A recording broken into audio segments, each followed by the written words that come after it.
नमस्कार दोस्तों, स्वागत है आप सभी को आपके अपने YouTube चैनल मैथ चॉइस 2.0 पर। दोस्तों मैं हूं आदेश कुमार। दोस्तों आज हम आप लोगों के बीच क्षेत्रमिति का मिसलेनियस प्रश्न लेकर आए हैं, तो बने रहिएगा इस वीडियो में लास्ट तक। हाँ, अगर अभी तक इस वीडियो को लाइक नहीं किए हैं तो लाइक कर दीजिए और चैनल को भी सब्सक्राइब कर दीजिएगा, ताकि जब भी मैं शाम को वीडियो डालूं तो सबसे पहले नोटिफिकेशन आप तक पहुंचे। तो चलिए बढ़ते हैं बिना टाइम गंवाए हुए प्रश्न की तरफ। पहला प्रश्न आपको स्क्रीन पे दिखाई देता होगा, ठीक है ना दोस्तों।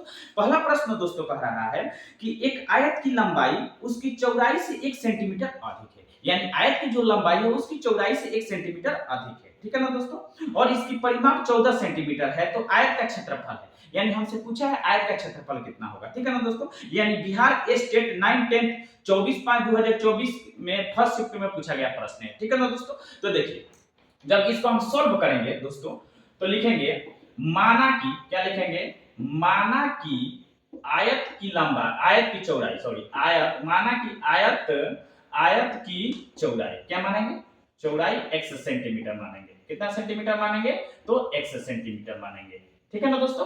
तो लंबाई कितना हो जाएगा, तब देखिए लंबाई कितना हो जाएगा, तो चौड़ाई से 1 सेंटीमीटर अधिक है लंबाई, ठीक है ना दोस्तों। इसमें 1 जोड़ देंगे, यानी चौड़ाई से 1 सेंटीमीटर अधिक है, तो x प्लस 1 सेंटीमीटर लंबाई होगा, ठीक है ना दोस्तों।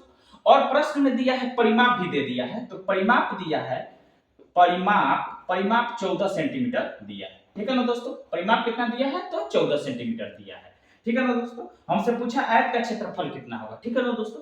परिमाप दे दिया है, लंबाई क्या माने हैं, x प्लस 1 और चौड़ाई 1 सेंटीमीटर माने हैं, ठीक है ना दोस्तों। तो देखिए लिखेंगे प्रश्न से, क्या लिखेंगे, प्रश्न से, ठीक है ना दोस्तों। लिखेंगे आयत की परिमाप, आयत का परिमाप कितना होता है, आप लोगों को फॉर्मूला याद होगा। आयत का परिमाप 2 इंटू लंबाई प्लस चौड़ाई होता है। आयत का परिमाप क्या होता है, 2 इंटू लंबाई प्लस चौड़ाई होता है, ठीक है ना दोस्तों। तो अब देखिए 2 इंटू लंबाई कितना है, x प्लस 1 है, ठीक है ना दोस्तों। प्लस है तो प्लस दे देंगे, चौड़ाई कितना है, x माने है तो x, ठीक है ना। अब परिमाप कितना दे दिया है, 14 सेंटीमीटर, 14, ठीक है ना दोस्तों। ये दोनों परिमाप हुआ आयत का, इसलिए इसको कर दे रहे हैं आपस में बराबर, ठीक है ना दोस्तों। अब देखिए अब इसको क्या करेंगे, 2 इंटू इधर एक x है और इधर तो 2x प्लस 1 हो जाएगा, ठीक है ना दोस्तों, बराबर 14, ठीक है ना दोस्तों। अब देखिए अब गुणा कर देंगे, अब दो दूनी के 4 x हो जाएगा, फिर प्लस 2 में 1 में गुणा करेंगे तो क्या हो जाएगा, 2 हो जाएगा, फिर बराबर 14, ठीक है ना दोस्तों। तो अब देखिए अब क्या हो जाएगा, 4x बराबर 14, प्लस है तो बराबर उधर जाएगा तो माइनस हो जाएगा, -2 हो जाएगा, ठीक है ना दोस्तों। तो अब देखिए 4x बराबर 14 में से 2 घटेगा तो कितना बचेगा, तो 14 में से 2 घटेगा तो 12 बचेगा, ठीक है ना दोस्तों। तो अब देखिए 12 बचेगा, तो इसलिए x बराबर 12/4 होगा, ठीक है ना दोस्तों। जो इधर गुणा में रहता है तो बराबर उधर जाता है तो बटा में गिरता है, तो कटेगा तो कितना हो, 4 के 12, ठीक है ना। देखिए तो इसलिए x बराबर कितना हो जाएगा, 3, ठीक है ना दोस्तों। x का मान कितना है, 3। तो देखिए हम x क्या माने हैं, चौड़ाई माने हैं, चौड़ाई कितना, 1 सेंटीमीटर माने हैं। तो हमसे पूछा है आयत का क्षेत्रफल पूछा है, ठीक है ना दोस्तों। तो आयत का क्षेत्रफल हमसे पूछा है, तो देखिए आयत का क्षेत्रफल हमसे पूछा है, ठीक है ना दोस्तों। तो चौड़ाई तो लिखेंगे आयत की चौड़ाई, क्या लिखेंगे, आयत की चौड़ाई, क्या लिखेंगे, चौड़ाई, आयत की चौड़ाई 1 सेंटीमीटर माने है, ठीक है ना दोस्तों। x का मान कितना आया है, तो 3, तो 3 सेंटीमीटर आयत की चौड़ाई हो जाएगी, ठीक है ना दोस्तों, 3 सेंटीमीटर। फिर देखिए अब लंबाई, आयत की लंबाई, फिर लिखेंगे आयत की लंबाई कितना माने हैं, तो x प्लस 1 सेंटीमीटर आयत की लंबाई माने हैं, ठीक है ना दोस्तों। तो अब देखिए आयत की लंबाई x का मान कितना है, 3 और प्लस 1 सेंटीमीटर, तो जोड़ेंगे तो 3 को 1 4 सेंटीमीटर होगा आयत की लंबाई, ठीक है ना दोस्तों। चौड़ाई कितना होगा, तो 3 सेंटीमीटर। हमसे पूछा है क्षेत्रफल, तो हम लोग जानते हैं कि आयत का क्षेत्रफल क्या होता है, तो आयत का जो क्षेत्रफल होता है, आयत का क्षेत्रफल होता है लंबाई गुणे चौड़ाई होता है। आयत का क्षेत्रफल क्या होता है, लंबाई गुणे चौड़ाई होता है आयत का क्षेत्रफल, तो ठीक है ना दोस्तों।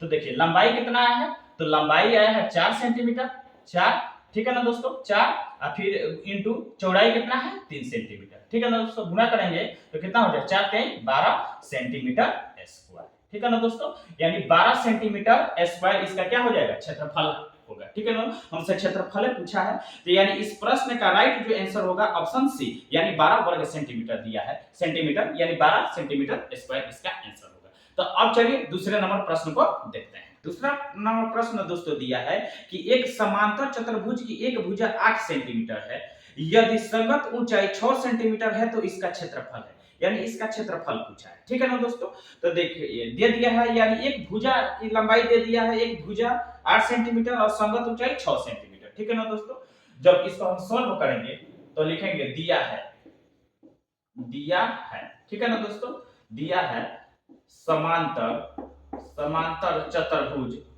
चतुर्भुज, समांतर चतुर्भुज की एक भुजा, एक भुजा, एक भुजा कितना दिया है, तो एक भुजा दोस्तों दे दिया है 8 सेंटीमीटर। ठीक है ना दोस्तों, 8 सेंटीमीटर एक भुजा दे दिया है, और संगत ऊंचाई, यानी संगत ऊंचाई, उसकी संगत ऊंचाई कितनी है, यानी संगत ऊंचाई इसका दिया है, यानी 6 सेंटीमीटर दिया है। ठीक है ना दोस्तों, तो हमसे पूछा है कि इसका क्षेत्रफल क्या होगा। ठीक है ना दोस्तों, तो लिखेंगे प्रश्न से, लिखेंगे प्रश्न से। ठीक है ना दोस्तों, यानी समांतर, समांतर चतुर्भुज का क्षेत्रफल, समांतर चतुर्भुज, चतुर्भुज का क्षेत्रफल, समांतर चतुर्भुज का क्षेत्रफल होता है आधार, आधार गुणे ऊंचाई, यानी संगत ऊंचाई, आधार गुणे ऊंचाई लिख लेते हैं, आधार गुणे ऊंचाई होता है। ठीक है ना दोस्तों, तो अब देखिए आधार कितना दिया है, तो आधार हम मान लेंगे एक भुजा यानी 8 सेंटीमीटर, यही आधार हो जाएगा। ठीक है ना दोस्तों, 8 सेंटीमीटर, ठीक है ना, और ऊंचाई, संगत ऊंचाई कितना है, 6 सेंटीमीटर। ठीक है ना दोस्तों, तो गुणा जब करेंगे तो 48 सेंटीमीटर स्क्वायर क्या हो जाएगा, इसका क्षेत्रफल हो जाएगा, समानांतर चतुर्भुज का क्षेत्रफल। ठीक है ना दोस्तों, तो इस प्रश्न का जो राइट आंसर होगा ऑप्शन डी होगा। ठीक है ना दोस्तों, 48 वर्ग सेंटीमीटर आ गया है, 48 वर्ग सेंटीमीटर। तो अब चलिए तीसरे नंबर प्रश्न को देखते हैं। प्रश्न दोस्तों दिया है कि 7 सेंटीमीटर त्रिज्या वाले एक गोले का पृष्ठीय क्षेत्रफल निकालें। ठीक है ना दोस्तों, यानी पृष्ठीय क्षेत्रफल पूछा है गोले का। ठीक है ना दोस्तों, तो जब सॉल्व इसको करेंगे तो लिखेंगे दिया है, क्या लिखेंगे, दिया है गोले, गोले का त्रिज्या, गोले का त्रिज्या। ठीक है ना दोस्तों, गोले का त्रिज्या दे दिया है कितना सेंटीमीटर, तो 7 सेंटीमीटर गोले का त्रिज्या दे दिया है। ठीक है ना दोस्तों, हमसे पृष्ठीय क्षेत्रफल पूछा है। ठीक है ना दोस्तों, तो लिखेंगे प्रश्न से। ठीक है ना दोस्तों, प्रश्न से गोले का पृष्ठीय क्षेत्रफल, गोले, गोले का पृष्ठीय क्षेत्रफल, पृष्ठीय क्षेत्रफल, तो गोले का जो पृष्ठीय क्षेत्रफल होता है 4 पाई आर स्क्वायर होता है। ठीक है ना दोस्तों, तो देखिए 4, अब क्या करेंगे 4 इंटू यानी गुणा, पाई का मान कितना होता है 22/7, फिर इंटू त्रिज्या कितना दे दिया 7 सेंटीमीटर, तो 7 के स्क्वायर कर देंगे। ठीक है ना दोस्तों, तो अब देखिए 4 इंटू 22/7 इंटू 7 का जब स्क्वायर करेंगे तो कितना हो जाएगा, 7 7 49 हो जाएगा। ठीक है ना दोस्तों, तो अब क्या करेंगे, अब काट लेंगे। ठीक है ना दोस्तों, 7 में 7 7 7 49, ठीक है ना दोस्तों, तो अब गुणा कर देंगे, 22 88, 88 में अब क्या करेंगे 7 से गुणा कर देंगे। ठीक है ना दोस्तों, तो जब गुणा करेंगे तो 8 7 56, 56 के 6 हासिल 5, 8 7 फिर 8 7 56 और 56 5 कितना होता है 61 हो जाएगा, यानी 616 सेंटीमीटर स्क्वायर इसका क्या हो जाएगा, तो पृष्ठीय क्षेत्रफल होगा गोले का। यानी इस प्रश्न का जो राइट आंसर होगा ऑप्शन बी, इस प्रश्न का राइट आंसर होगा। तो अब ऐसा ही वीडियो देखने के लिए धन्यवाद। मेरे चैनल को सब्सक्राइब और वीडियो को शेयर जरूर कीजिएगा।